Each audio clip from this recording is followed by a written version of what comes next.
Hey everybody, welcome back to Diving into Mobility with Dillon. We've got our friends back, Miles and Mike from GetWireless and the Peplink team. Obviously, you can see I'm wearing a little badge today that my wife has knighted me with. Today is my 35th birthday, but I would not want to spend it with anyone else. We're going to do a bit of a Peplink series over the next couple of weeks. First episode, we're going to be addressing the capabilities, the use cases, kind of some common practices with the BR1 Mini series. That will be the CAT7 and the 5G Mini models. Make sure you're putting questions in the comments or you're leaving some feedback of other things you want to see going forward. We'll be addressing the BR1 Pro 5G next, as well as a Speed Fusion overview and a full-blown Speed Fusion configuration and live test. So keep tuned for all that. Mike's going to take over. He'll be doing some screen sharing. Mike, you can reintroduce yourself if you'd like, and then we can dig into the CAT7 model and the 5G Mini. Hi, everybody. Mike Anderson here. I am the Director of Product Management at GetWireless, and I am responsible for the Peplink line. Today, as Dillon said, we're talking about the BR1 Mini. The BR1 Mini actually has multiple different versions of it. Dillon, if you want to hold yours up again, I can quickly tell you which one that is. That is the BR1 Mini 5G. The reason for that is because I can tell there's no Wi-Fi on that one. And that one has 4 cellular antennas. So there's a 5G version of the BR1 Mini, and then there's 4G versions of the BR1 Mini. Just to give you guys an idea on sales performance for this, the BR1 Mini CAT4, so this is the one with the LTE and the SKU, is our most popular device. We have a Monday sales call, and my trivia question for the week was, what is our monthly run rate? Is it roughly right around 1,000 per month on the BR1 Mini CAT4?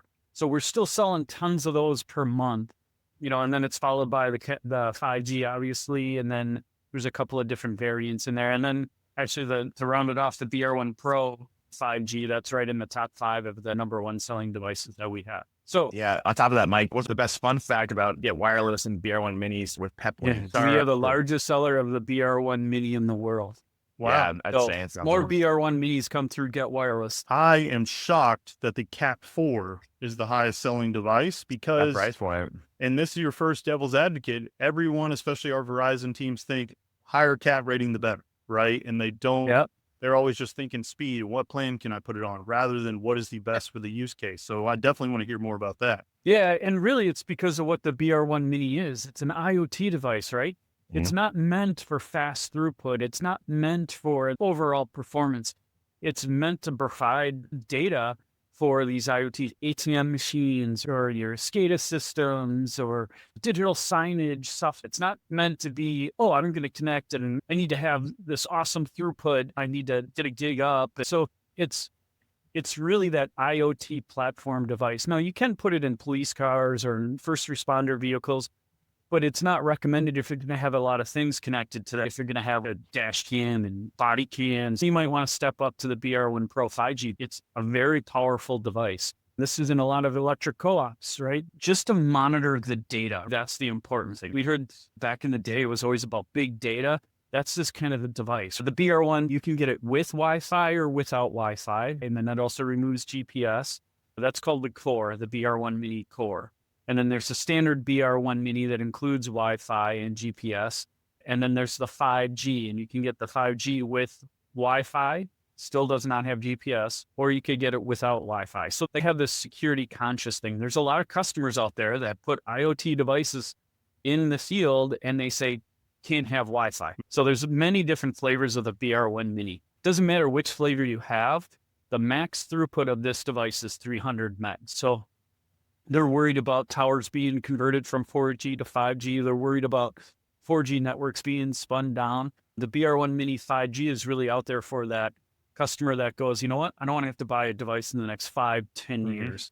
Let's just go with that BR1 Mini 5G.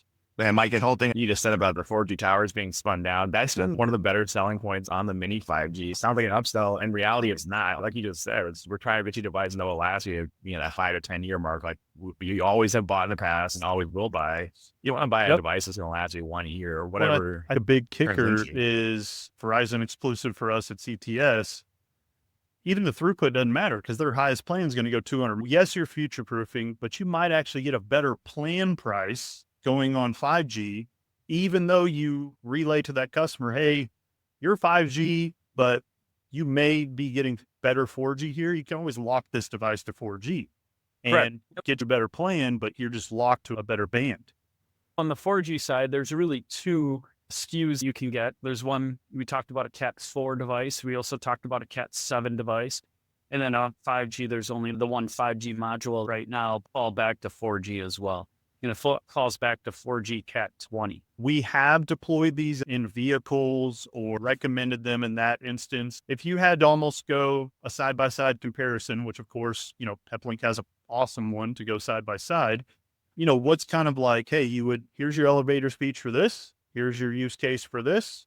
If you had to go in separate tiers for the of the minis? CAT4, CAT7, and 5G minis, 4G is going to be around for a long time, right? But that conversation where, okay, the carrier, where they take it and they go, okay, here's a 4G tower. Now we're going to put 5G tower in here, right? We're just going to convert that. That's where you'd want to go with 5G, right? Because we still have BR1 Mini 4G devices that have been 10 plus years in the field and keep going. Same thing. That's why you'd want to go with 5G. So it's really customer preference. 4G versus CAT4 versus CAT7. It depends, right? 4G, would I put it in a police cruiser? Maybe if they just have that MDT in there, but I'd probably step up a little bit and go with the CAT7. You get more carrier aggregation and more throughput, and it opens up more bands. It comes down to the customer preference. It comes down to the budget of it, but either way, the device is going to work great. The BR1 Mini is certified for ruggedness, right? Mm-hmm. The BR stands for business rugged. It has high temperature range. We have these in school buses, right? Just to do monitoring, certain inside of the bus. This is in Las Vegas. It's really warm, especially inside the bus. The temperature range for the BR1 Mini is negative 50 degrees. If you're like me and live in Minnesota, you hit that a lot. Or if you're in Vegas, you get up to 150 degrees internal. We have it in vehicles. We have it in oil and gas. That's the other thing. The BR1 Mini is Class 1, Division 2 certified C1D2. I did not know that. You don't need to add anything to it. It's automatically there. That's another benefit that you have for oil and gas. You can use it in that application as well. It's very versatile. I think that's really good to know because I do a ton of Peplink, and there's a couple of OEMs out there that market themselves as the Class 1 Div 2 for oil and gas or tank monitoring, stuff like that. All these teams that are wanting to use this even as a failover or a mobile device for vehicles, like you said, they're always like, oh, well, this will provide Wi-Fi for everywhere. And it's like, no, the device is only going to provide Wi-Fi for what it can handle, right? So obviously we team up with Parsec quite a bit. We'll broadcast it Wi-Fi to create its own bubble. But what people have to understand is what is the amount of load over Wi-Fi that these can handle, and what could they even broadcast without a Parsec antenna? Yeah, that's the great question, right? Everyone goes, how far can the Wi-Fi signal go? This is Wi-Fi 5 on this device, and that helps keep the cost even lower. They roughly say line of sight, you could get anywhere from 500 to 1,000 feet if there's no obstruction, right? When you start putting obstruction there, even if it's just a regular sheetrock wall, that's going to hamper the signal. Roughly, you could say about 500 feet for Wi-Fi. A good bubble of it, like the vehicle is great.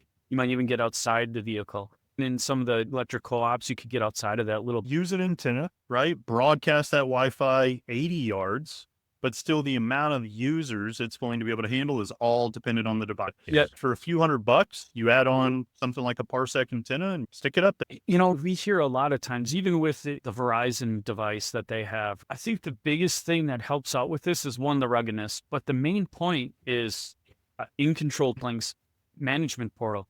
They all have them, but I think that's the benefit right there. The Verizon one does not have a management portal. Peplink does, and it's included with the device. As long as you keep PrimeCare going, you always have remote management through InControl2. The capabilities of that it adds so much to the device right there itself. You can do network testing, so you can see how the network is. If the device does have the GPS, you could do a heat map, and you can watch it go around the route and see where it's great and where it's not great. For example, it goes into a tunnel. Obviously, the signal might not be that beneficial, but you can build a map and all that kind of stuff, and you can get all this detail from InControl2. So the pairing of InControl2 with the device and the capabilities of it just puts it above all the other ones that are out there in that price range. So if you had to give a couple of do's, a couple of don'ts for the whole series, because like Mike and I were saying earlier, hot failover, big topic that I utilize, can or can't do, or even speed fusion later and can't do. There's an obvious one that it's not like we can't do it, but live streaming. It's truly like a live event streaming rather, not just live streaming. We can do live streaming, no problem. Live event streaming is one of the most reoccurring things. It's a couple times a year though.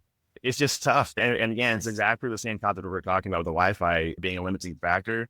Not because the device can't do it. It's just because we're using data from a tower that's meant for rural America for football games. The tower is meant for 100 people, and now it's 2,000 people touching that tower. We're upset that while working on Tuesday when there was 0 people using the tower because it's middle of nowhere, and now it's 2,000 people. It just doesn't. It's tower capacity issue, not Peplink issue. But live streaming is my number first answer. This is getting crossing over into that whole speed fusion conversation, and I think we should bring it back when we talk about that in the next. It's recommended for 1 to 60 connections, right? So you can have 60 things connected to this, and it's going to perform fine.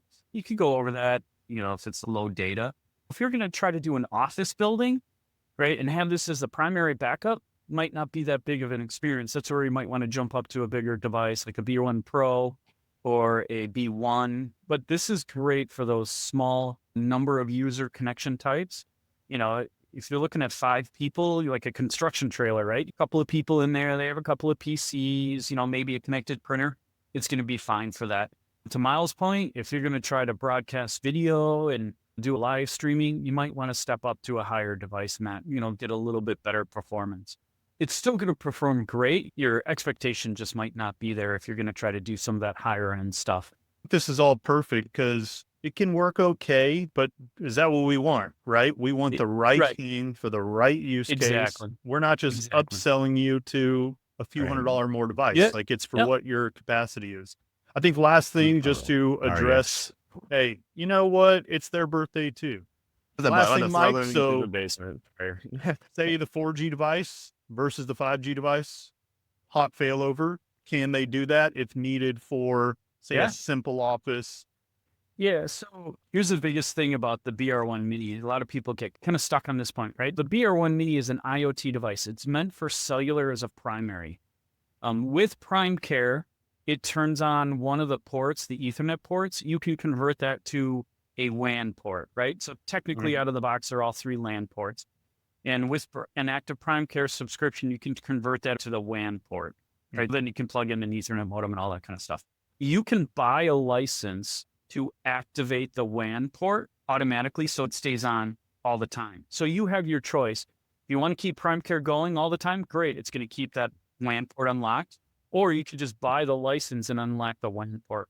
There's even some feature pack SKUs where if you buy the device and add a feature pack to it, it'll include the license for free and then add a couple of years for PrimeCare.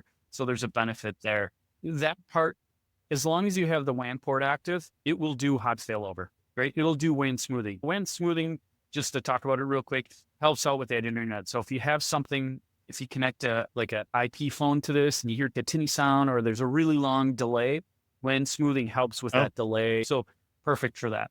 That'll be a good last thing. The accessories. We were talking about this before we even got on. There's a ton of accessories for these. There's actually a USB-C cable. I was just showing Dillon this before. It plugs into the 4-pin or the Molex power, however you want to call that. And then there's 2 USB ends. So you can hook up a battery to it, 2 batteries, or you plug it into a UPC, a battery, and an AC outlet. And we were talking about use cases for this. It's portable now. You can have it powered by the battery. But if you need to find a perfect spot for that connection within a building, you don't have to power it down. My favorite one and recommendation is the cigarette adapter because you're not having a jack with install. It's unplug, replug. Yeah. So awesome here, guys. We'll wrap up this session for viewers out there, listeners, whatever. You're taking a walk. Leave your comments, leave your feedback in the comment boxes below on YouTube or LinkedIn. We'll see you on the Max BR1 segment coming up in a couple of days. Thank you. Thanks, guys. See you, everybody.